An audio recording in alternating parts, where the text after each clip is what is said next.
പതിവ് പോലെ പശ്ചിമ ബംഗാളിൽ വോട്ടെടുപ്പ് ആരംഭിച്ചു. വോട്ടെടുപ്പിനോടനുബന്ധിച്ചും വോട്ടെടുപ്പിന്റെ അന്നൊക്കെ വലിയ രീതിയിൽ ലഹളകളും കലാപങ്ങളും അക്രമങ്ങളും അരങ്ങേറുന്ന ഒരു സംസ്ഥാനമാണ് വെസ്റ്റ് ബംഗാൾ. അതുകൊണ്ട് തന്നെ ഇത്തവണത്തെ തെരഞ്ഞെടുപ്പിന് കൂടുതൽ സൈന്യത്തെ കേന്ദ്രം അവിടെ വിന്യസിച്ചിരുന്നു. അതുകൊണ്ടാകണം വ്യാപകമായ ആക്രമണങ്ങൾ ഒന്നും തന്നെ റിപ്പോർട്ട് ചെയ്യപ്പെട്ടില്ല. പക്ഷെ മൂർഷിദാബാദിൽ പതിവ് പോലെ തങ്ങളുടെ എതിരാളികളെ തച്ചു തകർക്കുന്ന രീതിയുമായി തൃണമൂൽ കോൺഗ്രസ് രംഗത്തെത്തിയിരുന്നു. ഇത്തവണ നൗഡയിൽ, അതായത് മുർഷിദാബാദിലെ നൗഡ എന്ന് പറയുന്ന പ്രദേശത്ത് കുടു ബോംബ് എറിഞ്ഞുകൊണ്ട് തൃണമൂൽ കോൺഗ്രസ് പ്രവർത്തകർ സഖാക്കളെ ഓടിച്ചിട്ട് തല്ലുന്ന കാഴ്ചയാണ് കാണാൻ കഴിയുന്നത്. CPM-നെതിരെ വ്യാപകമായ ആക്രമണമാണ്. അതിനൊരു കാരണമുണ്ട്. മുർഷിദാബാദ് എന്ന് പറയുന്നത് മുസ്ലിം ഭൂരിപക്ഷമായ പ്രദേശമാണ്. തൃണമൂൽ കോൺഗ്രസിന് ശക്തിവത്തായ ഒരു പ്രദേശമാണ്.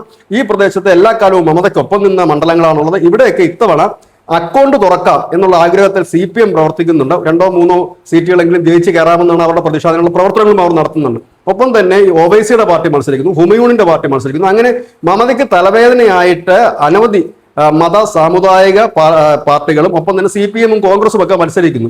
അതുകൊണ്ട് തന്നെ വോട്ട് സ്പ്ലിറ്റ് ആയി പോകാനുള്ള സാധ്യതയുണ്ട്. അതുകൊണ്ട് മുൻകൂട്ടി കണ്ടുകൊണ്ടാകണം ഏതായാലും CPM-നെ തല്ലുന്ന. CPM-നെ ഈ തൃണമൂൽ കോൺഗ്രസ് ആക്രമിക്കുന്നത് ഇത് ആദ്യമായിട്ടൊന്നുമല്ല. 2011 ആ പാവങ്ങൾക്ക് അടി തുടങ്ങിയതാണ്. അതിൽ പലരും ഇപ്പോൾ BJP-യിലാണ്, BJP-യുടെ മെമ്പർമാരാണ്, BJP-യുടെ ഉത്തരവാദിത്ത സ്ഥാനങ്ങളിൽ ഇരിക്കുന്നവരും ഒക്കെ ഉണ്ട്. ഏതായാലും പതിവ് പോലെ ബംഗാളിൽ ആക്രമണം തുടങ്ങിയിരിക്കുന്നു. പക്ഷെ വ്യാപകമല്ല എന്ന് മാത്രം. News desk Malayalam.